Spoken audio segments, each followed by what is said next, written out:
Do you ever wish that your best customers could also be your investors, maybe even your loudest advocates? Well, today on Innovators Inside, we're sitting down with Woody Neiss, entrepreneur, venture capitalist, and one of the architects of the Jobs Act that unlocked investment crowdfunding in the US. This conversation is a playbook for builders in a fast changing world. We're going to look at the rise of the customer investor, the operators, scientists, and doctors, to name a few, that are investing in the solutions they'll actually be using. If you're a founder, operator, or investor looking for signal in the noise and maybe a faster path from community to capital, then this episode is one that you don't want to miss. Welcome to Innovators Inside. I am just so pleased to welcome Woody Neiss to Innovators Inside. Woody, we've been chatting for a minute, and it's been a lot of fun, but I think we should introduce you to the audience for folks who may not be familiar with you as a household name. You are a venture capitalist, an entrepreneur, one of the architects of the Jobs Act, which was landmark legislation that legalized investment crowdfunding in the United States. And you are an author of a new book, Investomers, and I want to talk to you about all of that. So welcome to Innovators Inside. Thanks for joining me and Lane.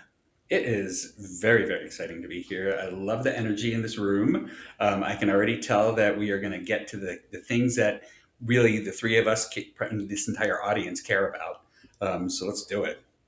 Well, let's do it. And let's talk. We've been chatting a little bit before the pod, a little bit on the pod, about a lot of changes going on in the world. We've been talking about this idea that you can just do it, right? And look, I'm a little fearful, but I'm also kind of loving this fast changing world where you can put anything out there where you don't know what's going to show up on TikTok. And I might be dating this episode, to be perfectly honest, because these things change quickly. But my social feed right now is filled with animated Bigfoots getting themselves into funny situations, which would not have been possible a year ago.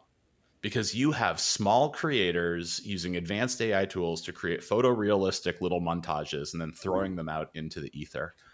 And like that kind of sums up the world we're in right now. There's so much that would not have been possible a year ago.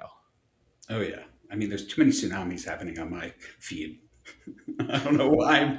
Like, can't we create something else that's like more interest than that? Right? Well, and actually, that's a good point. And it's all hyper personalized. Lane, what's showing up on your socials? What are those little dolls called? The boo-boos or the boo-boo. Yeah.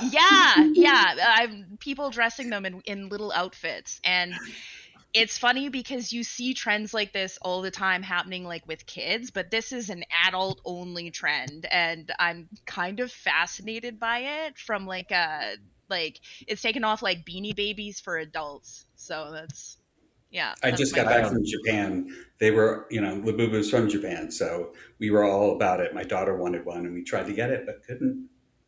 Oh. It's incredible. And I haven't even heard of this. We're all living in our own hyper-personalized world.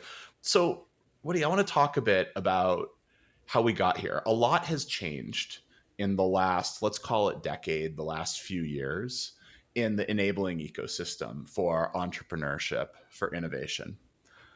Can you just talk a little bit about crowdfunding and how that played a role, right? Like we all, we all think about like, I can go crowdfund some artist to go create a piece, or I can get, I can do crowdfund a little trinket that's going to show up, but it's become a lot more fundamental. So can you just describe what it is and why you think it has been important to help us achieve the world we're in today?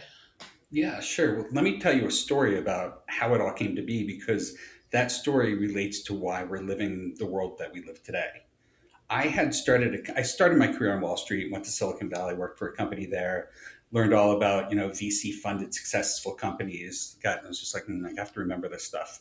Then started my own healthcare technology company called Flavor RX.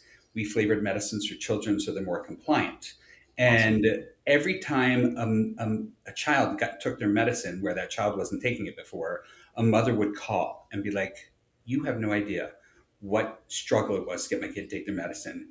he or she's taking it now. How do I invest in your company? And I'd be like, oh, I would love to take your money, but these laws that were written in 1933 preclude you from investing in my startup unless you're an accredited, aka rich investor, for which most of them were just, normal mothers, just looking to get in on a great idea.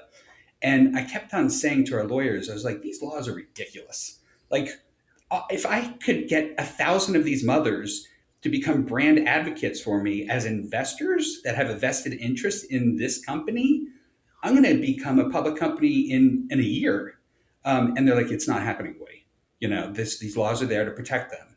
And I was like, this is stupid. So after we sold Flavor X because of Sarbanes-Oxley, which is a totally different story, but we decided not to go public. We were able to grow it through venture money that came into us because we were hyper growth and cash flow positive. Yep. I said to two of my friends in Silicon Valley, I said, guys, it's 2008. We've had this great recession. Washington is looking for jobs, looking for solutions, looking at how do we stimulate our economy. I was just like, and these are two friends of mine that were running businesses that were venture funded as well. And I was like, we know how to build successful businesses. We know how to hire people. We know how to scale them. And we've all had exits. And so we know about wealth creation too, not only for the investors, but really for ourselves. We need, now's the time to change this. So we sat down with a blank sheet of paper. When you raise capital, you do it under these exemptions from public, offerings. And so a typical one's a regulation D. And so we're like, well, what is in a Reg D exemption? And, we said, let's see if we can build a new exemption that takes the best of these exemptions that currently exist with this new phenomenon that's taking place. Kiva was allowing people to invest in entrepreneurs in developing countries at the time. You couldn't do it in the United States. And I was just like, and we're putting money into people with like great ideas on Kickstarter and Indiegogo, but we don't have equity interest in it. You're just giving it to them, or you're pre-ordering a ticket. I was like, if we could merge the principles of all these together, we could come up with this new way of funding startups where everyone, retail and accredited investors, have vested interests. And so we wrote that framework for it and went to our friends on Sand Hill Road in California, the venture, that's where venture capital is. And we said, okay, guys, this is our idea for allowing retail investors to become mini VCs. At what point will we be stepping on your toes? And I've got thousands of these little stories about how this legislation came to be and all the different parts of it. And we're like, what happens if we go out with $10 million cap, like you could raise a year? And the VCs that we knew were like, no, that's our territory. And we're like, 5 million? And they're like, no, still too high. And we're like, well, what about 1 million? They're like, okay, you can do 1 million. And so we decided, okay, you can go out and raise $1 million a year. It's now 5, by the way, from your friends and family. And we're like, let's keep it a very simple 8 bullet point framework. And that's what we went to Washington, D.C. with. That's what we went to Capitol Hill with. Patrick McHenry, who was a Republican from North Carolina, was our first and our main champion. And he took that and crafted it into an 8-page bill. And we did all the lobbying for it in the House and the Senate. It turned out to be 485 pages when the SEC was done with the rulemaking process. Unreal. 8 bullets to 485 pages. Yeah. But it really enabled and legalized now for the first time in history retail Americans to allow them to invest in any startup or small business that they have a relationship with, is in their local community, or just they found on one of these investment crowdfunding platforms. Yeah. Well, and I don't want to relitigate all of the old conversations that I'm sure you went through about kind of like nanny state versus freedom and all of this other stuff. But I do want to draw a thread to the world we're in now, a world where, at least from where I'm sitting and kind of, the Silicon Valley view of the world, there is resurgent American dynamism. There's resurgent optimism around the possibility of technology. And there is a world of unprecedented access to the tools and resources it takes to build a company. Can you help me draw a thread? Could we have gotten to this world without the notion of crowdfunding? I don't know. It'll be very interesting for us to look at this in 10 years, our conversation. But I think the technology has enabled everything. It's enabled social media. It's enabled capital to move very quickly. It's helped us move policy in Washington because we now can actually attach results to what's happening. So I think if we did not have these advances that took place, you wouldn't have this evolution that we're having in the private capital markets. Because keep in mind, if there's one thing that we know about people and power, is those that have power want to hold on to it. And Absolutely. the venture world loves their power. They love to be able to tell people no. Like, we are the ones that we are the smartest ones. We will put our money behind the best companies, and the rest of you, good luck. The Yeah. dynamics of all But that how have often changed. are we right when we say that? Well, I mean, That's a you separate know, conversation. yeah, some of them have great track records. Other ones, but it's really, at the end of the day, it's not only about the investment. If they have a lot of capital, they can do great things. But we've also seen companies that have had a lot of capital just fail. It's really a team. It's the people that have to execute on that. So that never changes too. But to your point, none of this would have been there if it weren't for technology. Yeah. Well, and I think it is, it is a world where individuals have access to more resource and in a more frictionless resource than we've had in the past. And that is like really exciting. Like, I think back to what would I have done when I was founding my first company coming right out of undergraduate if I'd had the resources today. And like, things probably would have gone very, very differently, right? We built a successful company. It became my co-founder's life's work, but boy, was it a grind, Mm-hmm. right? And we didn't even understand capitalization at this point. We were like calling up friends and family and being like, hey, can we have $50? Can we have $1,000? Whatever, without actually having any concept of how to take that money in. And I think having this regulation in place just makes life easier for so many. It makes it easier, but the fact that, and I tell people all the time, investment crowdfunding is just a new way to do an old thing. Okay, this whole friends and family financing, it's been happening for centuries. That's how community banks were in the 1800s in the United States. The Statue of Liberty was crowdfunded. It's been there forever. We just now have the technology that sort of allows us to get to the people that have the money, allows us to get our message to them, allows us to collect the capital, allows us to hold that money in an escrow account until you hit a goal. Like, there's great safeguards in this whole thing that couldn't exist before, that now we have, so that if you don't hit your funding target, it goes back to the investors. Like, how amazing is that?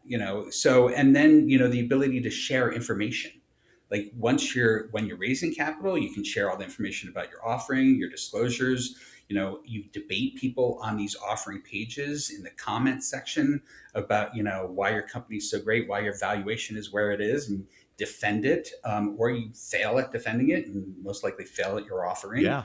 But this transparency never existed before. And, that's a fundamental shift that's happening, but it's allowed us to reach more people. It's allowed us to be a lot more accountable in this sort of framework.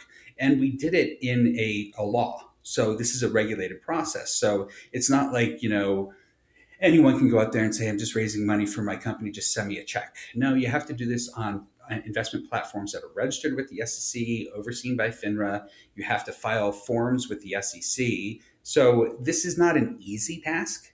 There's a lot of work that goes into it. Quite frankly, I personally believe if you're going to be raising money from investors, you should be held to a higher standard, and you have to have Yep. documents. You should need to prepare them. People should look at your financials other than you. And it allows them to pull this all the best of everything together, so that people are comfortable and confident when they give you their money, because they're like, I've had access to this information, I've made an informed decision, here's my money, and your job now is both not only to achieve these goals that you set out to do, but tell me how I'm doing, tell me how you're doing. You need to report back to me on an annual basis and say, this is what we told you we were going to do. This is what we did. This is where we failed. This is what we'll try and do better. But nobody cares anymore. Like, the whole point is we don't need to hide things. We need to be like, listen, I'm struggling in this area. Maybe just in time inventory, and I don't. Can you come in and help me with that? Yeah. That's the world that we're Well, living in. and let's talk about that a bit more. Cause look, I'll be honest. I think there's still a bit of a hangover meme around crowdfunding that is often, it goes something like, it's the alternative that you turn to if you can't raise the right institutional capital, right? But earlier we were talking about the notion that your investors can be your best advocates. Your investors have a vested interest in your success and bring their own expertise. So, can you help me make the bull case for founders going after crowdfunding? Make the pitch and make the case for why it's often a competitive or a better path. And why is that changing? Yeah. Oh, such a great question. When this law first came out, even though we had friends on Sand Hill Road that were like, this is what you're doing is very fascinating. We don't think you'll be successful, by the way, but give it a shot. That's the VC mindset right Then there. it was that power thing that I was telling you about. Like, well, we control the powers of the kingdom, so we don't necessarily want to give it up. And so a lot of people were using that argument that's adverse selection. The worst companies are going to go online and raise money. And I was just like, okay, fine. But you know what? People that live here in Denver, where I live, don't have access to Silicon Valley. So why should, we have to fly to Silicon Valley to get money? That's just not fair. And we don't live in this world where you have to do that anymore. And to their point, when this industry launched, 65% of the companies that were coming online to raise money were pre-revenue startups. And so a startup is a company less than 3 years old. Pre-revenue is just pre-revenue. If we go, we're almost 10 years into this right now. Over 65% of the companies that are raising money now are post-revenue established companies, over 3 years old. Average revenues are $1 million. So my pitch to companies that are looking to raise money is, this is not an adverse selection pool. You could be a pre-revenue startup that's looking at raising money, but the fact of the matter is the market has shown us that if you've built your company and you're generating revenue and you're having a challenge getting the capital that you need to scale that operation, we now have a solution for you in terms of capital formation. It's investment crowdfunding, and you can go online and raise money from your community, your friends, your family, anyone that knows you. And why you should do that is very different from what existed even 10 years ago when we were talking about this. 10 years ago, when we were talking about this, we were like, we want to help create innovation in America. We want to help create jobs. Now, what we're talking about when we're talking to people in Washington, D.C. about this is, it's been 10 years later. Over $3 billion has gone into thousands of startups. Okay. There's been over 8,400 companies that have used this to raise capital. They've done 10,000 rounds of financing. Okay, fine. Fine about the 3 billion. But you know what all these companies are doing other than hiring people? They are spending all that money that they raise. Okay. And you know where they're spending it? They're not spending it in Silicon Valley or New York, unless their companies are based there. But these companies are based in 2,300 cities across the United States. All of that money is being spent locally. And what do local government officials love more than anything else? Economic activity. Yep. Okay, so if you can create jobs and show them how these businesses are going to be pumping money into local economies by buying products and services, buying a sandwich for lunchtime, your AC broke, you got to bring service people in. All of this is what people love at a local level because that's what we need. And have you seen this planting the seeds of a new type of entrepreneurship at the local level? We know that entrepreneurs are everywhere. Like, entrepreneurs are equally distributed. Access to resources, maybe less so, but entrepreneurship is everywhere. It's in every one of these cities. But has the money cycle and the access to capital cycle changed anything in your view about how entrepreneurship is viewed in these cities? The biggest change that I've seen, and we're actually working on a report about this right now. But right now, 50% of the people that are raising money online each month are either a woman or a minority founder. Okay, you go to Silicon Valley as a woman or a minority, good luck. The data shows that only 2% of them get funded. They get funded with a lot less capital, of course, because there's fewer of them. But in investment crowdfunding, the biases are gone. Like, the people that are investing in these entrepreneurs look like the entrepreneurs. They are other women. They are other minorities. And they're like, I don't care what your skin color is or what your gender is. I just believe that if you can pull this off and I know you, I'll invest in you. And so that's a fundamental change that we're seeing in there that has really democratized access to capital to people that couldn't get it before. But the shift that we also have seen in this is, so we built this data set that tracks all of these companies, 150 data points in every company. We've got over 5 million data points altogether in this database. But we assign an industry classification. We've got 23 of them, and a Neiss code to every company. And so we've been watching what's been happening. And even when I was in testifying in front of Congress, I was just like, yeah, I really think like software companies will probably be the biggest beneficiaries. And software Sure. companies were. But you know what's happened in the last 18 months? Tell me. Healthcare technology, life sciences, biotech, number one issuers by far. Number one, get the biggest Well, checks. that's interesting. Right. What's So, going on there? well, look at what's happening in the entire marketplace. The government's pulling out of funding a lot of Yeah. these companies. You just said it. The ideas don't disappear. They're still there, and they're great ideas. They still need capital, so you have to go where the capital is available. VCs, they've sort of exited left stage. Okay, they've moved upstream. They're sitting on billions, probably trillions of dollars of capital, which isn't fair. We all need it, but let's figure out how we can get capital. So these entrepreneurs are coming online, and they're raising money from their friends and their family. But you know what else they're raising money from? From doctors, from Yep. scientists. And when The you go, professionals who need the solution.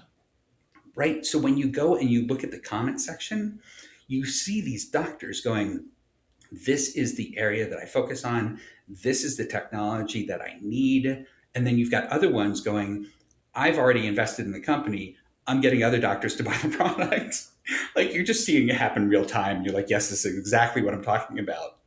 So these are just fascinating secular trends that are going on, right? You are like, there's a lot of VC capital that is starting to look a lot more like traditional institutional capital, and even moving into public markets, getting more inaccessible. You made the point. There's a lot of concern about federal funding being pulled back in all kinds of places, right? And so you have this idea that there is a new source of capital through crowdfunding available to entrepreneurs. But there's something else going on that I think you've been exploring, and I'd love to hear about it, right? And that is the idea that these doctors, these lawyers, these scientists, these people who are investors are also the customers, the advocates, the people who need the technology. And I think you wrote a book about this. So I kind of want to use this as a jumping off point to have you kind of hold it up and talk about what is this trend? What is this rise of the customer investor?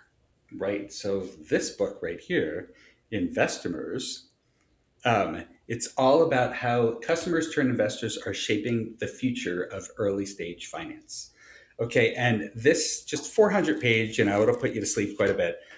Book is essentially a manifesto on investment crowdfunding. And after we wrote the law, Wiley Publishers called us, and Wiley is the publisher of the Dummies Guide. And they said, we want you to write the Dummies book on investment crowdfunding. And so we wrote that, and I said, I'll be honest with you guys, the rules haven't come out. So until this industry goes live, this book is really useless. And they're like, we don't care. We want to get it done now. So the book came out, and it didn't really go anywhere because there were no rules yet. So when the industry went live, and I said, well, the rules are out now, we need to update it. Wiley's like, well, there's been no really big purchases of the book. And I went, I told you there wouldn't be. But I always said, well, someone needs to write the how-to guide of this. But then at the same time, the World Bank reached out to us and said, you guys have started something that we think is going to be a global phenomenon. And the United States has got a ton of capital, but the developing world really needs this money. So we want to hire you to write the World Bank report on the crowdfunding's potential for the developing world. And then we worked with the World Bank and the State Department, and we traveled to, believe it or not, 43 countries around the world. Cool. And we helped governments, regulators, policymakers.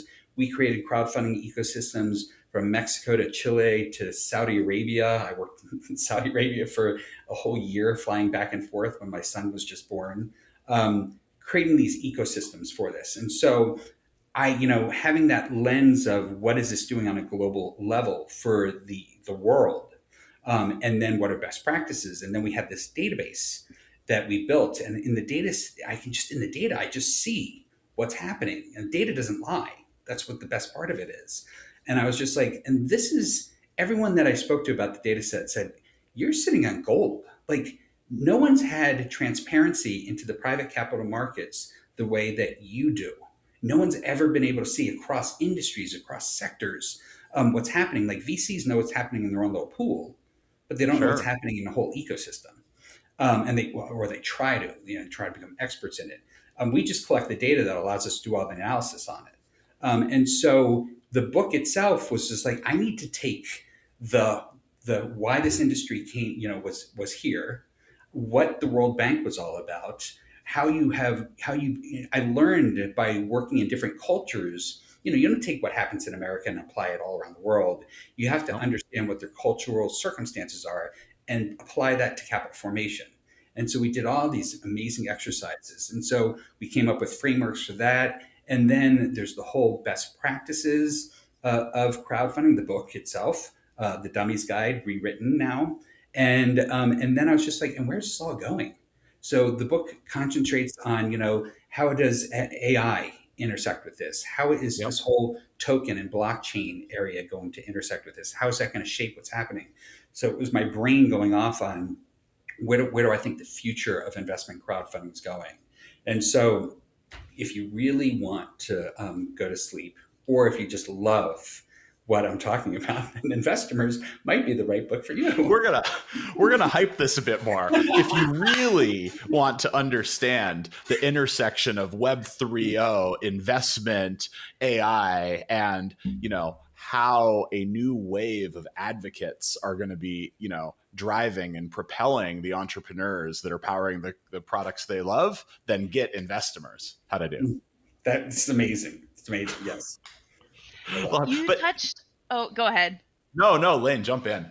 Well, I was going to say, you touched on something interesting about like what the future is through crowdfunding. And I'm seeing a couple things. One is an explosion of ecosystems all over the world.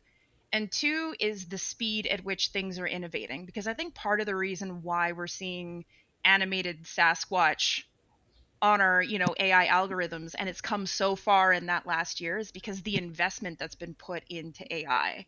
Mm-hmm. And there's been this really big focus on that. And so it's AI in biotech, or it's AI in this software, or it's, these chatbots or whatever. And there's just been this focus on it. So what if crowdfunding enables people to focus, on, like you said, these doctors having direct access to this technology or these solutions? And I see everything, not just AI now, but everything can kind of evolve and grow at a much greater speed than it has in the past. Oh, absolutely. And it's not just, the AI intersects with everything here. Okay, to what you're talking about.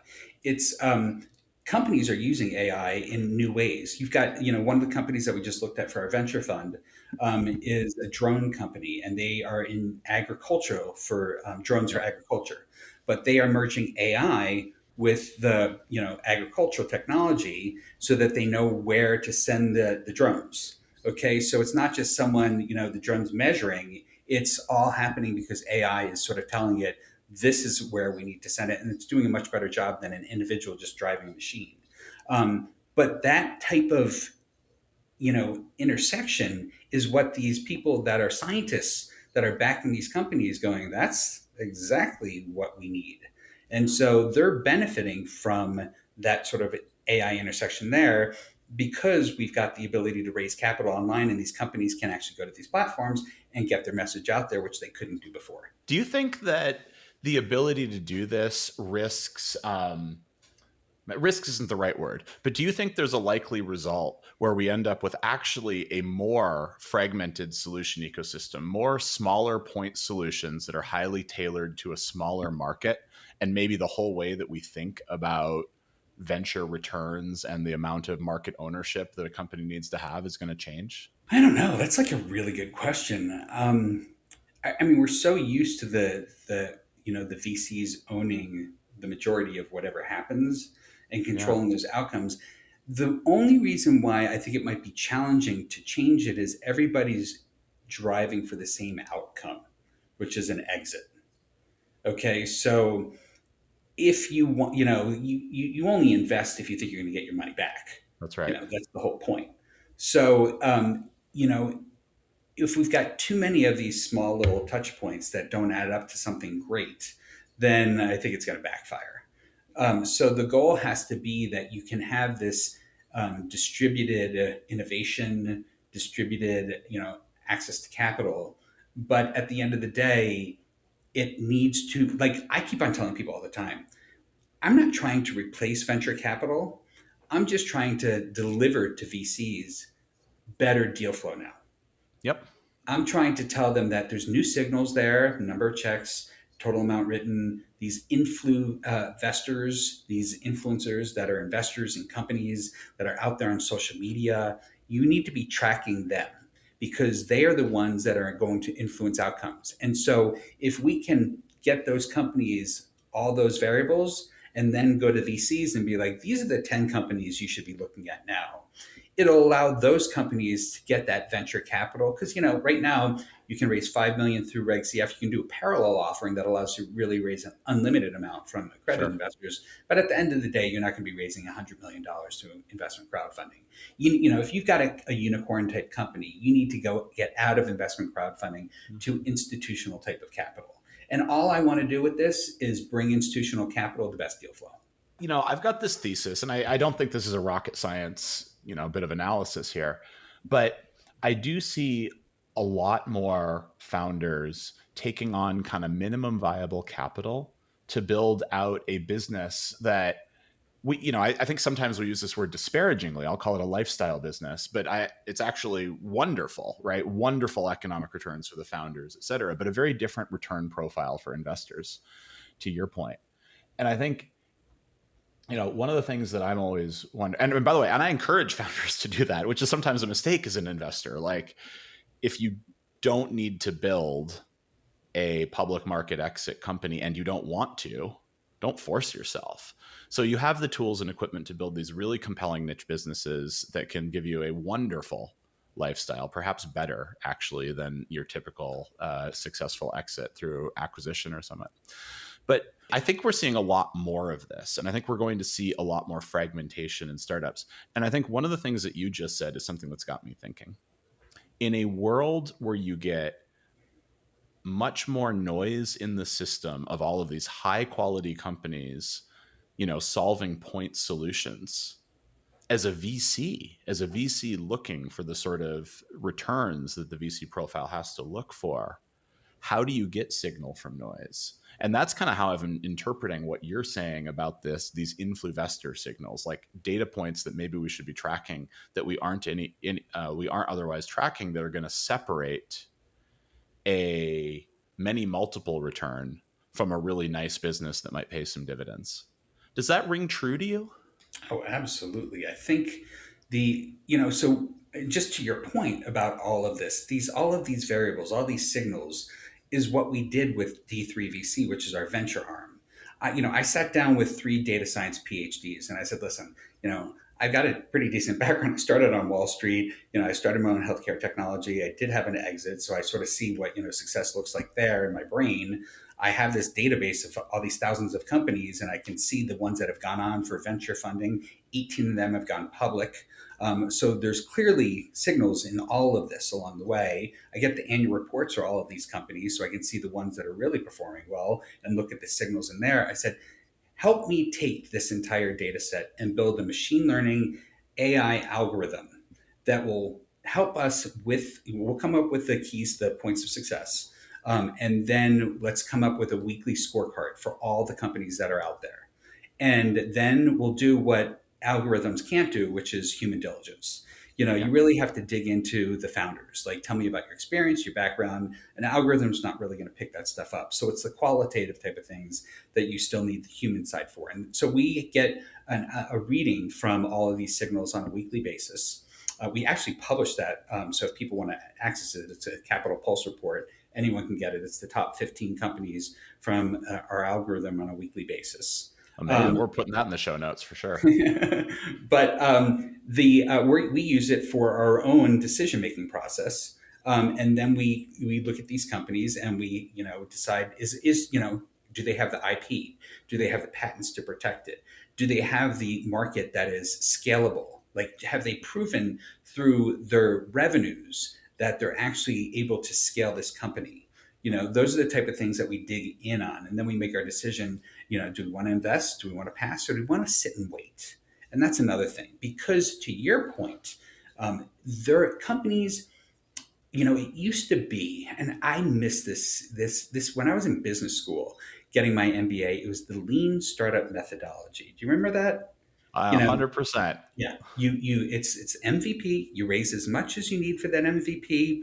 Yeah. You go out there, you build it, you execute on some goals, then you go out for a round of financing. Okay. Then in the past, before the collapse, VCs are like, here's $100 million. Here, they're just throwing money. And so everyone got used to just having a ton of money. And that whole lean startup methodology went out the door. Well, now that VCs have disappeared since 2022, we're back to this whole lean startup sort of methodology. And it's been great because it forces entrepreneurs to be very strategic in why they need capital. It forces them, because in investment crowdfunding, you actually have to tell people what you're going to do with the money that you're going to raise. And people critique that, by the way. And so it allows you to put out there a blueprint for why you need money, and then you go and raise money. And you know what you have to do after that? You actually have to do what you said you're going to do. Because if you don't, you're not going to get that follow-on round, because you only raised as much as you needed to accomplish those goals. So it's instilling what I think is better entrepreneurial behavior, because we're only raising as much as we need. We're setting our valuations appropriately. By the way, I'll tell you right now, the number one reason why, well, there's two reasons why issuers fail in their offerings. One is they set these valuations that are completely unrealistic. Yep. You really have to have a valuation that is in line where your revenues are. And the days of big valuations for ideas are gone. And the other thing is communication. On these offering pages, if you are not responsive in the comment section, if someone asks you a question and you ignore it, that is a signal that you will ignore them after that company's funded. And so you as an entrepreneur need to pay attention. If someone asks you a question, you better answer that question. And you better